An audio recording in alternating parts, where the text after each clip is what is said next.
ஒரு சுஜாதாவுடைய கதை இருக்கு. கணவர் இறந்துட்டார். அலுவலகத்துக்கு வரும் வழியில் விபத்தில் இறந்துட்டார். இந்த தகவலை அவர் வீட்டில் போய் சொல்லணும். அவர் ஒன்றும் பெரிய அங்கே அலுவலகத்தில் சக ஊழியர்களோடு நன்றாக பழகக்கூடியவர் இல்லை, ரொம்ப சிடுசிடுப்பானவர். இன்னும் நல்லா சொன்னால் யாரோடும் அவருக்கு நல்லுறவே கிடையாது. அப்போ யார் போய் அவர்கிட்ட சொல்கிறது, யார் அவர்கிட்ட அந்த விஷயத்தை போய் சொல்கிறது அப்படின்றதுல ஒரு சர்ச்சை ஓடிட்டே இருக்குது. கடைசியாக யோசித்து அவருடைய பக்கத்து சீட்டுக்கார கட்டாயப்படுத்தி நீங்கள் தான் போய் அந்த வீட்டில் போய் சொல்லிடணும் அப்படின்றாங்க. அவர் மறுக்கிறாரு. ஆனாலும் வேறு வழியே இல்லை, நீங்கள் தான் சொல்லணும்னு சொல்கிறாங்க. அவர் ரொம்ப தயங்கி அந்த வீட்டுக்கு போயிடுறார். வீட்டுக்கு போய் பெல் அடித்தா அவங்க மனைவி கொஞ்ச நேரம், அவங்க மனைவி இவர் அவங்க கல்யாணத்துக்கெல்லாம் போயிருக்கார், ரிசப்ஷனுக்கெல்லாம் போயிருக்கார், அதெல்லாம் அவங்களுக்கு ஞாபகம் இல்லை. அவங்க கதவே திறக்காமல் கொஞ்ச நேரம் பேசிகிட்டே இருக்காங்க. அப்புறமா இவர் சொல்கிறாரு, நான் அவருடைய அலுவலகத்தில் இருந்தாங்க வேலை பார்க்குறேன் அப்படின்ற மாதிரிலாம் சொன்ன பிறகு அவங்க ரொம்ப தயங்கி கதவை திறக்கிறாங்க. கதவை திறந்த பிறகு இவர் உள்ளே போகிறார். அவருக்கு சொல்லணும், அவர் கணவர் இறந்துட்டான்ற சொல்லணும். ஆனால் சொல்கிறதுக்கு அவருக்கு ரொம்ப அப்படியே தயக்கமாக இருந்துகிட்டே இருக்குது. அவங்க கேட்குறாங்க, ஏன்னா அவங்களுக்கு சந்தேகம் வரும் இல்லையா. திடீர்னு காலையில் ஒரு 11 மணிக்கு ஒருத்தர் வர்றாரு, என்னங்க அவருக்கு எதுவும் ஆக்சிடெண்ட்டா அப்படின்ற மாதிரி கேட்குறாங்க. இவர் ஒரு மாதிரி தயங்கி, ஆமாங்க ஆக்சிடெண்ட்டு தான், ரொம்ப பெரிய அடியெல்லாம் இல்லை, கொஞ்சம் சின்ன அடி தான், நீங்கள் யாரையாவது உங்களுக்கு தெரிஞ்சவங்க யாராவது இருக்காங்களா, அவங்கள கூட்டிகிட்டு வாங்கலேன் அப்படின்றாங்க. அவங்க இல்லைங்க எங்கள் வீட்டோடலாம் அவர் சண்டை போட்டார் அப்படின்னு அவங்க பதில் சொல்கிறாங்க. சரி, உங்கள் சொந்தங்கள் யாரானா, எனக்கு இருக்கிறது ஒரே அண்ணன், அவரோடையும் அவர் சண்டை போட்டார் அப்படின்னு. இந்த அப்பார்ட்மெண்ட்டில் யாரையாவது கூட்டிகிட்டு வர முடியுமான்னு கேட்டால், இங்கேயும் எல்லாரோடையும் சண்டை, கிரிக்கெட் விளாட்ற பிள்ளைகளோடலாம் சண்டை போடுவார், அதனால் யாருமே பேச மாட்டாங்க அப்படின்னு. இவருக்குன்னா எப்படி அவர் இறந்துட்டார், நீங்கள் ஜிஹெச் வாங்கன்னு சொல்லணும். அப்படி யோசித்து பார்த்து அவர் ஒரு கட்டத்தில் முடிவெடுத்துருவார். நம்மளால் அந்த தகவலை சொல்லவே முடியாது. நம்ம யாரையாவது கூட்டிகிட்டு வந்து, கூட வேறு யாரையாவது கூட்டிகிட்டு வந்து நம்ம அந்த தகவலை சொல்லிக்கலாம் அப்படின்னு சொல்லிட்டு அவங்ககிட்ட சரிங்க நான் கிளம்புறேன்னு சொல்லி கிளம்பி வரும்பொழுது, அவருடைய மகள் அன்றைக்கி உடம்பு சரியில்லைன்னு லீவ் போட்டிருக்கக்கூடிய பொண்ணு, சின்ன பொண்ணு, கீழ் வீட்டில் ஏதோ விளையாண்டுக்கிட்டு இருக்க பொண்ணு மேலே ஓடி வரும். இவரோட கையை பிடிச்சி பேசிகிட்டு இருக்கோம், எங்கள் அப்பாவோட நீங்கள் வேலை பார்க்குறீங்களா அப்படின்னு சொல்லி. இவரோட செருப்பு போடுறப்ப இவரோட கூடையே வாசல் வரைக்கும் வரும். இவர் செருப்பு போடுறப்ப அங்கே ஒரு ஹாக்கி பேட் ஒன்று இருக்கும். அந்த பேட்டை பார்த்துட்டு இவர் கேட்பார், அப்பா விளையாடுவாரா அப்படின்னு சொல்லி கேட்பார். அப்போ அந்த பொண்ணு சொல்லுவோம், இல்லை அப்பா விளையாட மாட்டார், ஆனால் அந்த பேட்டால் அம்மாவை அடிப்பார் அப்படின்னு சொல்லும். அக்கணத்தில் அவன் முடிவு செய்தான் அந்த செய்தியை தெரிவித்து விடுவது என்றுன்னு. கதை அங்கே முடிஞ்சிடும். அப்போ அவ்வளோ நேரம் அவருக்கு இருந்த அந்த தயக்கத்தை அந்த ஹாக்கி பேட்டு போக்கிடுச்சு. அவருக்கு அந்த இடத்துல ஒன்று புரிஞ்சிருச்சு, நம்ம நினைக்கக்கூடிய அளவுக்கு இவங்களுக்கு அந்த தகவல் அவ்வளோ பெரிய துக்கமாக இருக்காது அப்படின்ற ஒரு புரிதல் வந்துருச்சு. இப்போ இந்த கதை நம்மளுக்கு வாசிக்கும் பொழுது என்னெல்லாம் தெரியுது, நமக்கும் பல ஹாக்கி பேட்டுகளை தெரியும், பல அப்பாக்களை தெரியும். ஒரே ஒரு வருத்தம், அவங்க ஆக்சிடெண்ட்டில் சாகலை, அது மட்டும்தானே ஒழிய மிச்சபடி ஹாக்கி பேட்டுகளெல்லாம் நமக்கு ரொம்ப நல்லா தெரியும். அப்போ இந்த கதை நமக்கு என்ன புரிதலை எல்லாம் தருது? ஆமாம், வாழ்க்கை இப்படி தான் இருக்குது. வாழ்க்கை நம்ம நினைப்பதை காட்டிலும் அவன் வர்றப்ப அவனுக்கு இருக்கக்கூடிய மனத்தயக்கம், இந்த தகவலை அவங்க எப்படி எதிர்கொள்வாங்க, அவங்க ரொம்ப மயங்கிடுவாங்களோ அப்படின்னு அவனுக்கு பெரிய மனக்குழப்பத்தில் இருக்கான். ஆனால் இந்த ஹாக்கி பேட் அவனை அந்த அவ்வளோ விஷயத்துலேருந்தும் அவனை விடுவிக்குது. அப்போது ஒரு கதை நமக்கு இப்படி ஒன்றை தருகிறது. அப்போ இப்படியான கதைகளை நம்ம படிக்க வர வழியாக நாம் இன்னும் விடுதலை ஆகிறோம், விசாலமாகிறோம். ஒரு அம்பைன்னு தமிழில் புகழ்பெற்ற ஒரு எழுத்தாளர் இருக்காங்க. அம்பையுடைய ஒரு கதை இருக்கு, கட்டுக்கதை. அந்த கதையினுடைய தலைப்பு, தினமும் ஒரு பெண் பன்றி ஒரு பெண்கிட்ட பேசும், தினமும் பேசும். கட்டுக்கதை தான் தலைப்பே, தினமும் பேசும். அந்த பெண்ணிட்ட ஏதோ பேசும், அப்படி பேசிட்டு அப்புறம் போயிடும். ஒரு நாள் அந்த பெண் பன்றியை நிறைய பேர் இரும்பு கம்பியெல்லாம் வச்சுக்கிட்டு துரத்திக்கிட்டு ஓடுவாங்க, விரட்டிட்டு போவாங்க. கொஞ்ச நேரம் கழித்து அந்த பெண் பன்றி வயிற்றில் பெரிய இரும்பு கம்பியெல்லாம் சொருகினதோட இந்த பொண்ணு முன்னாடி நிற்கும் போது ஒன்று சொல்லும், ஒரு வரி சொல்லும், நான் சாகும் பொழுது ஏதாவது அரிய உண்மை சொல்வேன் என்று எதிர்பார்க்காதே, நாம் சாகிறோம், அவ்வளவுதான். கதை முடிஞ்சிடும். இந்த கதைக்கு தலைப்பு கட்டுக்கதை, ஆனால் அது கட்டுக்கதை அல்ல. அப்போ அம்பையினுடைய இந்த கதை நம்ம எங்கெங்கெல்லாம் கூட்டி போகுது, நமக்கு என்னெல்லாம் எவ்வளோ இரும்பு கம்பிகளை பார்த்துருக்குறோம், பெண்பன்றிகளை பார்த்துருக்குறோம். அப்போ ஒரு கதை இப்படி தான் மனதுக்குள்ளே போய் வினையாற்றணும். மனிதர்கள் காதலிக்கிறார்கள். காதலிச்ச எல்லா பேர்ட்டையும் யாராவது கேட்டு பார்த்தா தெரியும், அவங்க வாழ்க்கையினுடைய சிறந்த பருவம் எதுன்னு கேட்டால் அவங்க காதலித்த பருவம்னு சொல்லுவாங்க. எல்லா பேரும் காதலிக்காதவர்கள் ஏதோ ஒரு வகையில் இந்த உலகத்தில் துரதிர்ஷ்டசாலிகள் தான் நான் சொல்லுவேன், ரொம்ப உறுதியாக சொல்லுவேன். ஏன்னா காதலித்து தோக்கிறத விட, காதலிக்காமல் இருப்பதை விட காதலித்து தோற்பது எவ்வளவோ மேல். ஏன் காதலின் பொழுது மனிதர்கள் அவ்வளவு அழகாக இருக்காங்க, அல்லது காதல் என்பது அவர்களுக்கு அவ்வளவு மகிழ்ச்சிகரமான பருவமாக இருக்கிறது என்றால், ஒரு மனிதனோ ஒரு மனுஷியோ தன்னுடைய வாழ்க்கையில் முதல் முறையாக தன்னை அல்லாத இன்னொரு உயிரை நேசிக்கிறார். தன்னை குறித்து இந்த வாழ்க்கையை அவருக்கு வாழ்க்கையை பார்த்தா ரொம்ப அழகாகுது, இந்த உலகமே ரொம்ப அழகாக இருக்கதா தோணுது. தன்னை அலங்கரித்துக் கொள்கிறார். பிறருக்காக, இன்னொரு உயிருக்காக ஏங்குறாங்க, காத்திருக்காங்க, போய் பார்க்குறாங்க. அப்போ ஒரு மனிதனுடைய வாழ்க்கையில் காதல் என்று வருவதனுடைய பொருள் என்ன? அதை காதல்னு மாற்ற நம்ம பார்க்க வேண்டியதில்லை. அது அவருடைய வாழ்க்கையில் கலை வந்திருக்கிறது என்று நாம் எடுத்துக்கலாம். அவர் வாழ்க்கைக்குள்ளே கலை வருது. கலை வருவதன் வழியாக அவருடைய வாழ்க்கை பிரகாசமாகுது. அப்போது ஒரு மனிதனுக்கு, தனி மனிதனுக்கு தன்னுடைய வாழ்க்கையில் காதல் வருவதால் என்னெல்லாம் மாற்றங்கள் நடக்குதோ அதே மாற்றத்தை ஒருவர் வாசிப்பதன் வழியாக அடைய முடியும். ஒரு தாஸ்தோயினுடைய புகழ்பெற்ற கதை ஒன்று இருக்குது, 3 துறவிகள். அந்த கதையினுடைய தலைப்பு, ஒரு கிறித்தவ மத பிரசங்கி உலகம் பூரா கிறித்தவத்தை பிரச்சாரம் செய்துவிட்டு கப்பலில் போயிட்டுருக்கார். அவர் கப்பலில் போயிட்டு இருக்கும்போது ஒரு தீவை பார்க்குறார். அந்த தீவை பார்த்துட்டு கேட்குறார். என்ன கேட்குறாருன்னா, இந்த தீவில் யார் இருக்கா அப்படின்னு சொல்லி கேட்குறார்.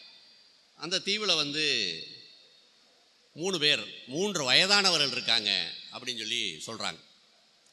அவங்க என்ன வழிபடுறாங்க அப்படின்னு சொல்லி கேட்குறார். அவங்க ஏதோ வழிபடுறாங்க தெரியலை அப்படின்னோடனே இவர் கப்பலை நிறுத்த சொல்கிறார். நிறுத்திட்டு கப்பலில் இருந்து ஒரு சின்ன படகு எடுத்துக்கிட்டு அந்த தீவை நோக்கி போகிறார். அந்த தீவை நோக்கி போனால் அங்கே அந்த 3 வயதானவர்கள் இருக்காங்க. அவங்ககிட்ட கேட்குறாரு, நீங்கள் என்ன பிரார்த்தனை பண்ணுறீங்க, யாரை வழிபடுறீங்கன்னா அவங்க ஏதோ ஒன்று சொல்கிறாங்க. அவங்களுக்கு இவர் அன்றைக்கு தான் புதிய பிரார்த்தனை பாடல்களையும் எப்படி யாரை வழிபடணும்னு எல்லாத்தையுமே சொல்லிக் கொடுக்குறார். காலையிலேருந்து சாயங்காலம் வரைக்கும் சொல்லிக் கொடுக்குறார். நீங்கள் இனிமேல் இப்படி தான் பிரார்த்தனை பண்ணணும், நீங்கள் இப்படி தான் இருக்கணும் அப்படின்னு சொல்லி. சாயங்காலம் சூரியன் மறையிற நேரம் அவரை நீங்கள் இதை இனிமேல் இதை பின்பற்றுங்க அப்படின்னு சொல்லிட்டு இவர் கப்பலுக்கு திரும்ப அந்த சின்ன படகுல கப்பலில் ஏறி கப்பல் புறப்பட போகுது. திடீர்னு திரும்பி பார்த்தா அந்த 3 பேரும் அப்படி தண்ணி மேலே நடந்து வர்றாங்க. அப்படியே இவருக்கு ஆச்சரியம், அதிர்ச்சி. தண்ணி மேலே நடந்து வர்றாங்க. வந்தவங்க அப்படி கீழே நின்றே கேட்குறாங்க, ஐயா ஒரு சந்தேகம் அப்படின்னு. இவர் என்னன்னு அந்த பிரார்த்தனை பாடலில் ஒரு சந்தேகம், அதை சொல்லி கொடுத்துட்டிங்கன்னா இன்னும் நல்லா பண்ணுவோம்ன்றாங்க. அப்படியே அந்த மதகுரு அந்த கப்பலுடைய மேல் தளத்தில் மண்டிக்கிட்டு கும்பிடுறார். நீங்கள் தான் உண்மையாகவே பிரார்த்தனை செய்கின்றவர், நான் அல்ல அப்படின்றார். அப்போ இந்த தண்ணி மேலே நடந்து வர்றதுன்றது என்ன? ஒருவரை இலக்கியம் அப்படி செய்யும், நடக்க வைக்கும்னா இலக்கியம் ஒருத்தரை நடக்க வைக்கும். ஏன்னா அவர் அவ்வளவு தீவிரமாக நம்புகிறார். வேறொரு கதை இருக்குது, என் வாழ்க்கையினுடைய எப்பொழுதுமே என்னை வழிநடத்தக்கூடிய கதைன்னு நான் அந்த கதையை நம்புகிறேன். லாங்ஃபோவின் மரணம்னு ஒரு சீன கதை, மொழிபெயர்ப்பு கதை. அதில் ஒரு ஓவியர், ரொம்ப பிரமாதமான ஓவியர். அவர் ரொம்ப அற்புதமாக படம் வரைவார். அவருடைய மாணவரோட சீனாவெங்கும் அலைந்து திரிகிறாங்க. திடீர்னு ஒரு நாள் ஒரு இளவரசன் அவங்க 2 பேர்த்தையும் பிடிச்சிட்டு போயிடுறான். பிடிச்சிட்டு போய் அந்த இளவரசன் என்ன சொல்கிறான்னா, உன்னுடைய ஓவியம் காட்டி தான் எங்கள் அப்பா என்னுடைய இளமை காலம் முழுவதும் என்னை வதைத்தார். உன்னுடைய முற்றுப்பெறாத ஒரு ஓவியம் ஒன்று இருக்குது, அதை வரைஞ்சி கொடுத்துரு. வரைஞ்சி கொடுத்த உடனே உன் கண்ணு 2ஐயும் தோண்டிடுவேன்றார். சீடனுக்கு அதை கேட்டோன்னே கோவம் வந்துடுது. என்ன எங்கள் ஆசிரியரை நீ இப்படி பண்ணுவியான்னு சொல்லிட்டு வேகமாக போனால் அவனுடைய தலையை வெட்டுறாங்க, செத்து போயிட்டான். இப்போ இந்த ஓவியர் அந்த முற்றுப்பெறாத ஒரு படகு ஒரு நீர்நிலையில் நிற்கக்கூடிய ஒரு ஓவியத்தை வரையணும். அவர் கொஞ்சம் கொஞ்சமாக வரைய ஆரம்பிக்கிறார். படகு, தண்ணி, பெரிய நீர்நிலை அப்படியே வரைய ஆரம்பிக்க கொஞ்சம் கொஞ்சமாக தண்ணி வருது. அப்படியே தண்ணி வந்து வந்து வந்து வந்து வந்து அந்த அரண்மனையெல்லாம் அப்படியே கொஞ்சம் மூழ்கி, அப்புறம் பார்த்தா அதனுடைய கடைசியில் ஒரு படகு வருது. அந்த படகுல அவருடைய சீடனே உட்காந்துருக்கான். கழுத்தில் மட்டும் ஒரு சின்ன துண்டு இருக்குது. அப்படியே அந்த படகை கொண்டு வந்து அந்த ஆசிரியர்கிட்ட நிப்பாடுறான். அதில் ஏறி அவர் அந்த ஓவியத்துக்குள்ளேயே போய் மறைஞ்சு போயிடுறார். இந்த கதை ஒரு மேஜிக்கல் ரியலிச கதை. ஆனால் இந்த கதை ஒன்று சொல்லுது, ஒருவன் கலை என்று ஒன்று சொல்லி நிகழ்த்தினால் அது நிகழும். நெருப்புனா வாய் வெந்துரும்னா வெந்து போகும். கலையில் அப்படி செய்ய முடியும். செய்வதற்கான சாத்தியம் கொண்டது கலை. உங்களுக்கு 2 பேரை நான் அறிமுகப்படுத்திட்டு என்னுடைய உரையை முடிக்கலான்னு நினைக்கிறேன். அன்புராஜ், தோழர் தியாகு. அன்புராஜ் என்பவர் சிறையில் 19 வருடம் இருந்தவர். வீரப்பனோடு இருந்தார் என்று குற்றம் சாட்டப்பட்டு 19 வருடம் தமிழ்நாட்டினுடைய பல்வேறு சிறைகளிலும் மைசூரிலும் இருக்கார். அவர் இந்த சிறைக்கு போன ஒரு 3வது வருஷம் அல்லது 4வது வருஷம் அவருக்கு எப்படியா சிறையிலேருந்து தப்பிச்சு போயிடணும். சிறையில் தப்பிச்சு போகிறோன்னா எப்படி தப்பிச்சு போகிறோன்னா அவருக்கு ஒன்றும் வழி தெரியலை. ஒரு நாள் அப்படியே அந்த சிறை வளாகத்தில் அவர் நடந்து போயிட்டு இருக்கும்போது ஒருத்தரை பார்க்குறார். அவர் கையில் வாட்ச் கட்டியிருக்கார். வாட்ச் கட்டினா அவர் கைது கிடையாது, வெளியிலேருந்து வந்திருக்கார். அவர்கிட்ட பேச்சு கொடுக்குறார். அவர்கிட்ட பேச்சு கொடுத்தா அவர் கட்டிமணி அவருடைய பேர். அவர் ஒரு நாடக பயிற்சி ஆசிரியர். சிறையில் இருக்கக்கூடிய கைதிகளுக்கு நாடக பயிற்சி கொடுப்பதற்காக வந்திருக்கிறார். அவர் அந்த சிறையினுடைய சுவருக்கு பக்கத்தில் தான் உட்காந்துருக்கார். அப்போ உடனே அன்புராஜோடைய மனம் உடனே கணக்கு போடுது. அப்போ இந்த நாடக பயிற்சியில் சேர்ந்தா அந்த சுவர்கிட்டையெல்லாம் போகலாம், நம்ம தப்பித்து போகிறதுக்கான வாய்ப்பெல்லாம் இருக்குதுன்னு சொல்லி அந்த நாடக குழுவோடு இணைகிறார். நாடக குழுவோடு இணைந்தால் ஒரு கட்டத்தில் அந்த நாடகம் எந்த நாடகத்தில் அவர் நடிக்க போனாரோ, எந்த நாடகத்தில் தப்பிப்பதற்காக போனாரோ அந்த நாடகம் முழுமையாக அவரை உள்ளிழுக்குது. ஒரு கட்டத்தில் அவர் அந்த நாடக குழுவினுடைய மிக முக்கியமான நடிகராக மாறுறார். கர்நாடகம் முழுக்க போய் நாடகம் போடுறாங்க, இந்தியாவெங்கும் சிறையில் போய் நாடகம் போடுறாங்க, டெல்லி வரைக்கும் போகிறாங்க. ரொம்ப ரொம்ப ரொம்ப முக்கியமான ஒரு நாடக நடிகராக மாறுறார். அதுக்கு பிறகு அவர் வாசிக்க ஆரம்பிக்கிறாரு, கன்னடம் படிக்க ஆரம்பிக்கிறாரு. அந்த நாடகத்தில் நடிப்பதன் வழியாக அவர் இந்தியாவெங்கும் ஒரு அறியப்பட்ட சிறை சார்ந்த ஒரு நாடக குழுவினுடைய நடிகரானதன் அடிப்படையில் கர்நாடகத்தில் இருக்கக்கூடிய அறிவுஜீவிகள் ஏன் அன்புராஜை இவ்வளவு காலம் விடுதலை செய்யாமல் வைத்திருக்கிறது கட்டுரை எழுத ஆரம்பிக்கிறாங்க. ஒரு கட்டத்தில் அவருடைய விடுதலை என்பது கர்நாடகத்தில் இருக்கக்கூடிய அறிவுஜீவிகளுடைய கட்டுரைகள் வழியாகவும் நடக்கிறது. அப்போ ஒருத்தர் தப்பிச்சு போகணும்னு சொல்லி ஒரு நாடக குழுவில் சேர்ந்தார்.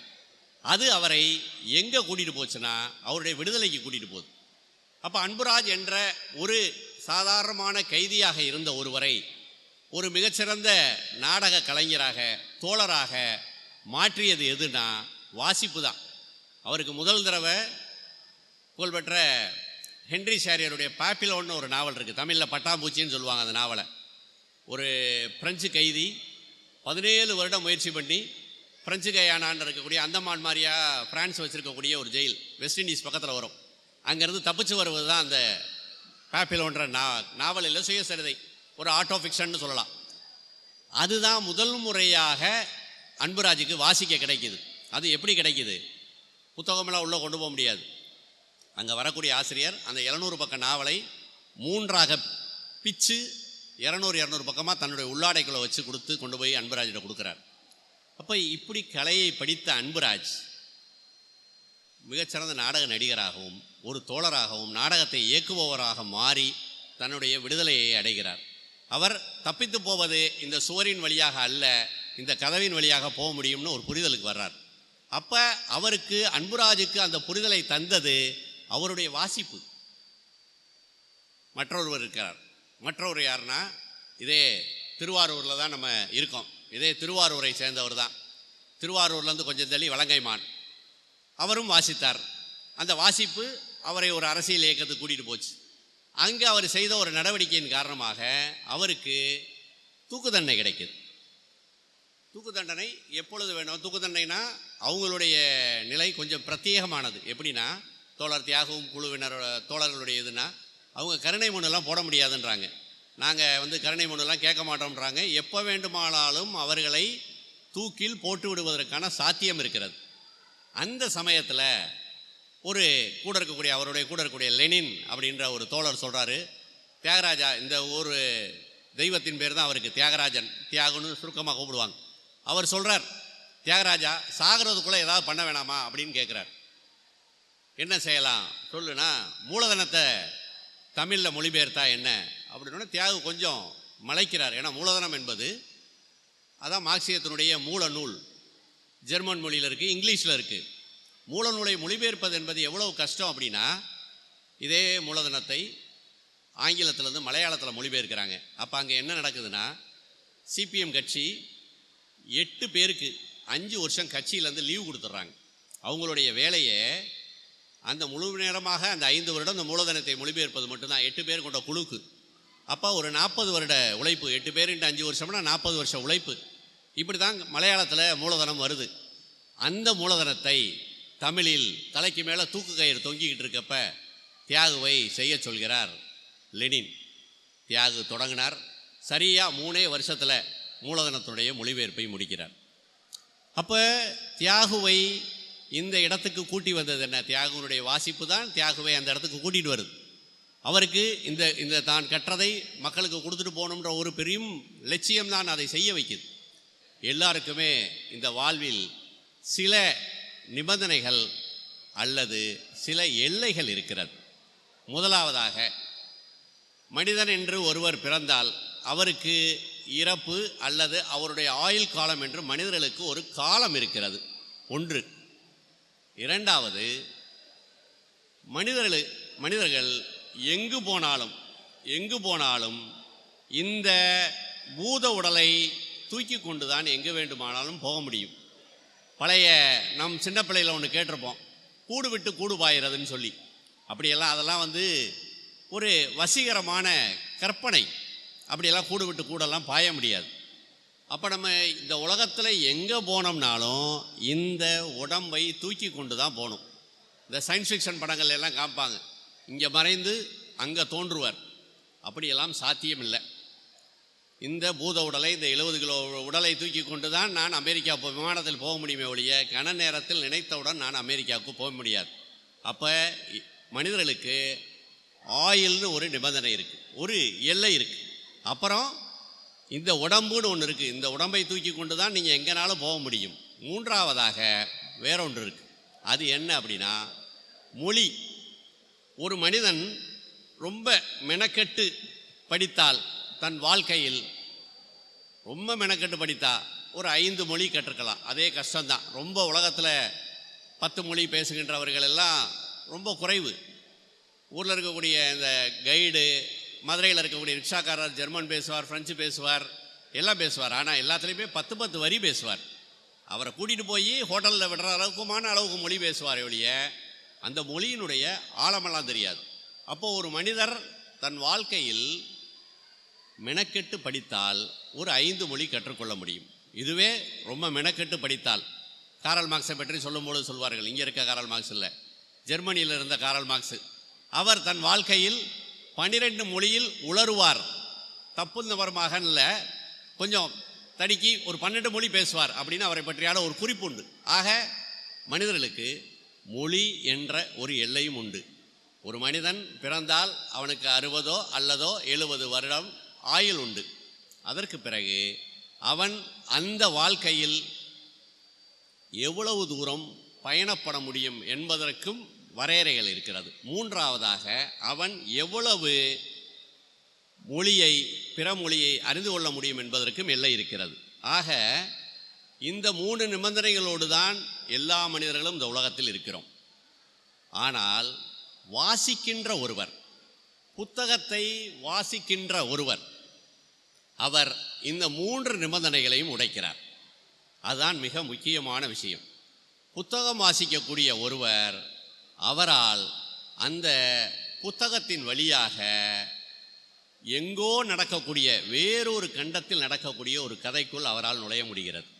இது முதலாவதாக. அவரால் கடக்க முடிந்த தூரம், ஒரு அமெரிக்காவிற்கு அவரால் அந்த புத்தகத்தின் வழியாக போக முடியும்.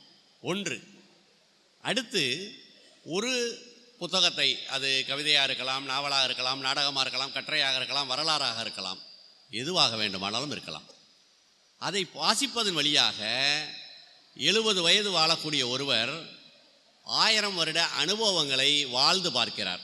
ஒரு நாவலை படிப்பதன் வழியாக, ஒரு 100 வருட வாழ்க்கையை சொல்லக்கூடிய ஒரு நாவலை படிப்பதன் வழியாக, அல்லது 200 வருட காலத்தை பற்றி சொல்லக்கூடிய ஒரு காவியத்தின் வழியாக ஒரு மனிதன் 200 வருட வாழ்வை வாசிப்பதன் வழியாக வாழ்கிறான். இது இரண்டாவது. மூன்றாவது, மொழிபெயர்ப்பின் வழியாக ஒருவர் பிற நாட்டு பிற மொழி இலக்கியத்தை படிப்பதன் வழியாக மற்றொரு கலாச்சாரத்துக்குள், பண்பாடுக்குள், நிலப்பரப்பிற்குள் போகிறார். ஆக வாசிப்பவரும் வாசிக்காதவரும் வேறுபடுகின்ற இடம் என்று ஒன்று உண்டென்றால் அது இந்த இடம்தான். வாசிக்காதவர் இந்த எல்லைக்குள் மாத்திரம்தான் இருக்கிறார். அவருக்கு இங்கிருந்து திருவாரூர்லேருந்து சென்னை போக முடியும், அல்லது மதுரை போக முடியும், அல்லது அவருடைய வேலை சார்ந்து எங்கு போக முடியுமோ அங்கு போக முடியும். ஆனால் வாசிக்கின்றவர் இந்த எல்லைகளை எல்லாம் கடந்து எங்கெங்கேயோ போகிறார். அதற்கு அடுத்ததாக ஒருவர் இந்த வாசிப்பின் வழியாக என்ன பெறுகிறார்? நம்மளுடைய கல்வி நமக்கு வேலை பார்ப்பதற்கான அறிவை கொடுக்கிறது. வேலைக்கு போகிறோம், சம்பாதிக்கிறோம். நமது கல்விக்கூடத்தின் வழியாக நமக்கு கிடைக்கக்கூடிய கல்வியின் வழியாக நாம் வேலை பார்க்கிறோம். அதுதான் அந்த கல்வியினுடைய அதிகபட்சமான சாத்தியப்பாடு. நாம் எப்படி வாழ வேண்டும், எப்படி சக மனிதர்களோடு பழக வேண்டும், எப்படி பண்பாடாக நடந்து கொள்ள வேண்டும், எப்படி ஒன்றை புரிந்து கொள்ள வேண்டும், சக மனிதர்களுடைய சிக்கல்களை எப்படி புரிந்து கொள்ள வேண்டும் என்று நம்மளுடைய எந்த பாடத்திட்டத்திலும் இல்லை. எங்குமே நமக்கு அது போதிக்கப்படுவதில்லை. நாம் பண்பாடை, நாகரிகத்தை, கலாச்சாரத்தை, வரலாற்றை கல்விக்கூடத்துக்கு வெளியே நம்ம வீட்டின் வழியாக, வீட்டில்தான் நம்மளுக்கு நாகரிகம் சொல்லிக் கொடுக்கப்படுகிறது, நம்மளுடைய சமூகம் நம்மளுக்கு கற்றுக் கொடுக்கிறது. வெளியில் தான் நமக்கு இதையெல்லாம் கிடைக்கிறது. ஒரு மனிதன் நல்லவனாக இருக்க வேண்டும் அல்லது அறத்தோடு இருக்க வேண்டும் என்பது அவனுடைய கல்விக்கூடத்திலிருந்து கிடைக்கக்கூடிய கல்வியின் வழியாக அல்ல. அது கண்ணதாசனுடைய திரைப்பாடலாக இருக்கலாம், பார்த்த நல்ல சினிமாவாக இருக்கலாம், அல்லது படித்த நல்ல சிறுகதையாக இருக்கலாம், இப்பொழுது மானாபாஸ்கரன் சொன்ன நிறைய கவிதைகளின் வழியாக இருக்கலாம். அதன் வழியாகத்தான் ஒரு மனிதன் அறக்கருத்துக்களை, இந்த வாழ்க்கையை எப்படி செம்மையாக வாழ்வதென்று, வேறு எப்படி மனிதர்களுக்கு இந்த கருத்துக்கள் கிடைக்கின்றன. எங்கள் ஊர் மதுரை, என்னுடைய ஊர். அங்கே இந்த ஆட்டோவுக்கு பின்னாடி இருக்கக்கூடிய வாசகங்கள்லாம் ரொம்ப பிரபலம். இந்த ஆட்டோ வாசகங்கள் வழியாக ஒருத்தர் வாழ முடியுமா? அதில் எழுதியிருக்கோம், சீரும் பாம்பை நம்பினாலும் சிரித்து வரும் பெண்ணை நம்பாத. இதை நம்பி ஒருத்தர் வாழ்ந்தார்னா நாசமாக போகும். பெண்ணை அவ்வளவு மோசமாக சொல்லக்கூடிய ஒரு வரி. அப்போ இந்த ஆட்டோ வாசகங்களின் வழியாக ஒருத்தர் வாழ முடியுமா? வாழ முடியாது. அவருக்கு வேறு வாசகங்கள் வேண்டி இருக்குது. நம்ம நினச்சிக்கிறோம் திருவாசகம்னு ஒன்று தான் இருக்குது அப்படின்னு. நிறைய வாசகங்கள், திருவாசகங்கள் இருக்குது. அது ஏறப்பட்ட ஆயிரக்கணக்கான புத்தகங்களில் கொட்டி கிடக்கிறது. ஒரு ஆங்கில எழுத்தாளர், மிக முக்கியமான சினிமாவை பற்றி எழுதிய முக்கியமான எழுத்தாளர், கட்டுரையாளர் ஜோசப் கேம்பல் அப்படின்னு சொல்லுவாங்க. அவருடைய ஒரு புத்தகத்தினுடைய தலைப்பு இருக்கு, ஹீரோ ஹேஸ் 1000 ஃபேஸஸ். நாயகனுக்கு 1000 முகங்கள். அதான் தமிழில் அதை சொன்னோம்னா. அப்போது ஒருத்தர் வாசிக்கக்கூடிய ஒருவருக்கு இந்த வாழ்வினுடைய ஆயிரக்கணக்கான முகங்கள் தெரியுது. அதுதான் ரொம்ப முக்கியம். அப்போது ஒருவர் தன் வாழ்வை செம்மையாக வாழ்வதற்கு எங்கிருந்து பெற்றுக்கொள்ள முடியும்னா வாசிப்பதன் வழியாகத்தான். அங்கிருந்து தான் நீங்கள் பெற்றுக்கொள்ள முடியும். தகழி சிவசங்கரம் பிள்ளைன்னு மலையாளத்தில் மிக புகழ்பெற்ற எழுத்தாளர், அவருடைய கயிறுன்னு ஒரு நாவல் இருக்குது. 3 பாகம், மொத்தமாக சேர்த்தோம்னா ஒரு 2000 பக்கம் வரும். அந்த நாவலில் ஒரு அத்தியாயம் வரும். தொடர்ந்து ஒரு தபால்காரர் வருவார். அந்த தபால்காரர் ஒரு அம்மாவுக்கு இராணுவத்திலேருந்து அவங்க கணவர் மணி ஆர்டர் ஒரு 2 மாதத்துக்கு ஒரு முறையோ அனுப்பிக்கிட்டு இருப்பார். அதை கொடுத்துட்டே இருப்பார். ஆண்டு கணக்காக அந்த பணத்தை அவர் கொடுத்துட்டே இருப்பார். பின்னதாக ஒரு நாள் தெரியும், அந்த இராணுவத்துக்காரருடைய மனைவி இந்த மணி ஆர்டரை பெறுறாங்க இல்லையா, அவங்க ஒரு உண்மையை கண்டுபிடிப்பாங்க. அவங்களுடைய கணவர் இறந்து ரொம்ப வருடம் ஆயிடுச்சு. இந்த மணி ஆர்டரை மாதம் விடாமல் அனுப்பி கொண்டிருப்பது அந்த தபால்காரர் தான். அவரே தான் அனுப்புகிறார். அப்போ இந்த மேன்மையை இதை வாசிக்கின்ற ஒருவன் தன் வாழ்க்கையில் இப்படியான மேன்மையான விஷயங்கள் இந்த உலகத்தில் இருக்கு என்பதை அறிந்து கொள்கிறான். அது ஒரு மேன்மையான தருணம். வாழ்க்கையில் இப்படியெல்லாம் மனிதர்கள் இருப்பாங்க அப்படின்னு மனிதர்களுக்கு உணர்த்தக்கூடிய தருணம். அப்போது ஒரு கதையை வாசிக்கும் பொழுது, நாம் கதையை வாசிக்கும் பொழுதோ அல்லது சினிமாவை பார்க்கும் பொழுதோ அல்லது நல்ல பாடலை கேட்கும் பொழுது தான் நாம் அழுகிறோம். ஏனென்றால் அது நம் மனதுக்குள் போய் வேலை பார்க்கிறது. நேற்றோ முந்தானேத்தோ இங்கு மணிசேபுத்திரன் வந்து பேசினார் என்று நினைக்கிறேன். போன வாரத்தில் மணிசேபுத்திரன் கலைமகள் கைப்பொருளேன்னு வசந்த மாளிகையில் வரக்கூடிய ஒரு பாட்டை எடுத்து தனிப்பட்ட முறையில் சில நண்பர்களுக்கு அனுப்புகிறார். அதில் ஒரு வரி வருது, சொர்க்கமும் நரகமும் நம் வசமே, நான் சொல்வதை உன் மனம் கேட்கட்டுமேன்னு ஒரு வரி இருக்கு. இந்த வரி ஒரு மனிதனுக்கு தரக்கூடிய வெளிச்சம் எவ்வளவு! சொர்க்கமும் நரகமும் நம் வசமே, நான் சொல்வதை உன் மனம் கேட்கட்டுமேன்.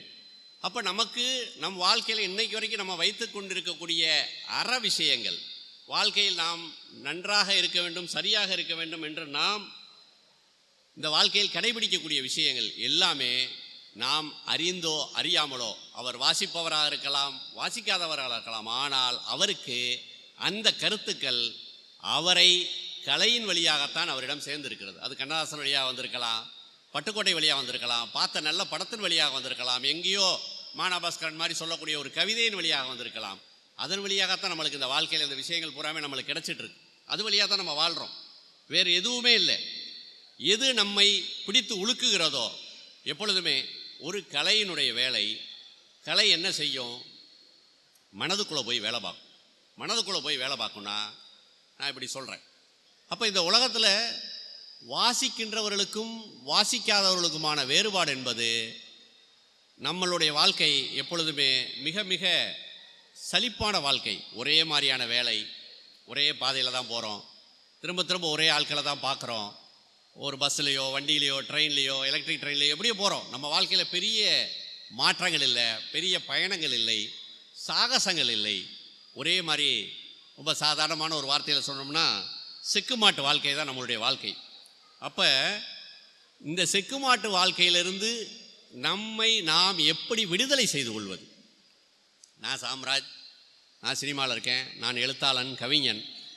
என்னுடைய இந்த வாழ்க்கையை ஒவ்வொரு நாளையும் எப்படி நான் புதிதாக்கி கொள்கிறேன்? இல்லை, நம்ம நினச்சிக்கிறோம். எஸ் ராமகிருஷ்ணன் ஒரு பிரமாதமான ஒரு கேள்வி ஒன்று கேட்பார். கடலில் நீங்கள் நீந்துகின்ற இடத்தின் ஆழம் 7 அடி, ஆனால் நீங்கள் வெளியே வந்து சொல்கிறீர்கள் நீங்கள் கடலில் குளித்தீர்கள் என்று. அப்படியா? அப்படி இல்லை. கடலில் குளிக்கிறதுனா போய் நடுக்கடலில் குளிக்கணும், அதான் உண்மையான பொருளில் கடலில் குளித்ததாக அர்த்தம். அப்போ நம்ம இந்த வாழ்க்கையில் ஒவ்வொரு நாளையும் ஒவ்வொரு கணத்தையும் ஒருவர் புதிதாக்கி கொள்ள வேண்டும் என்றால் வாசிப்பு தான் அவருக்கு அதை செய்யும். வேறு எதுவுமே இல்லை. வாசிப்பின் வழியாகத்தான் தன்னுடைய, இப்போ இந்த திருவாரூருக்கு நான் வெவ்வேறு சந்தர்ப்பங்களில் வந்திருக்கேன். எனக்கு ஒவ்வொரு தடவையும் இந்த திருவாரூர் வேறு திருவாரூர் தான். ஏன் ஒவ்வொரு தடவையும் எனக்கு இந்த திருவாரூரில் பார்ப்பதற்கு வேறு ஒன்று இருக்குது, புதிதாக ஒன்று இருக்குது.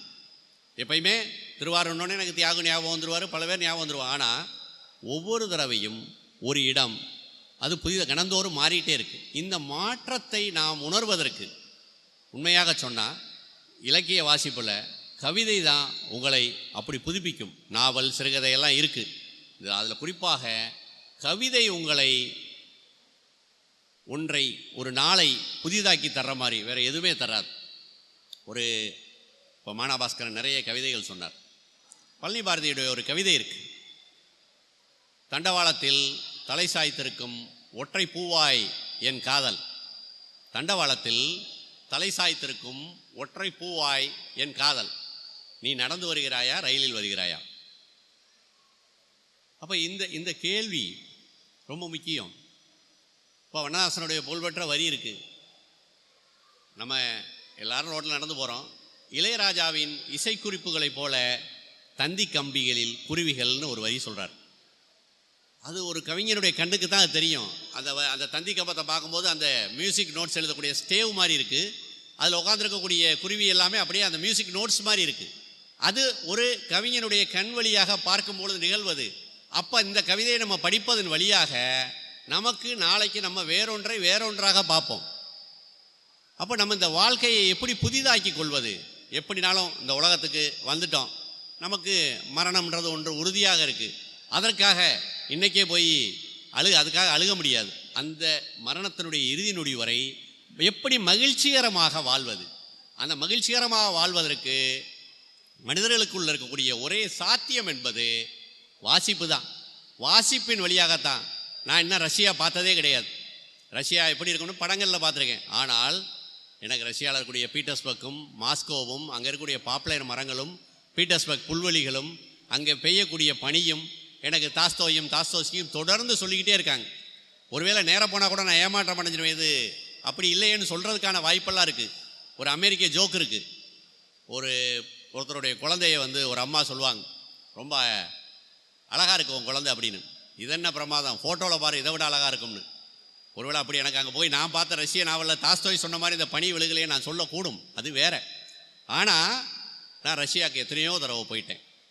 அதை என்னை தொடர்ந்து தாஸ்தோஸ்கி கூட்டு போயிருக்கார், செக்கோவை கூட்டு போயிருக்கார், கார்கி கூட்டு போயிருக்கார், எல்லாரும் என்னை கூட்டு போயிருக்காங்க.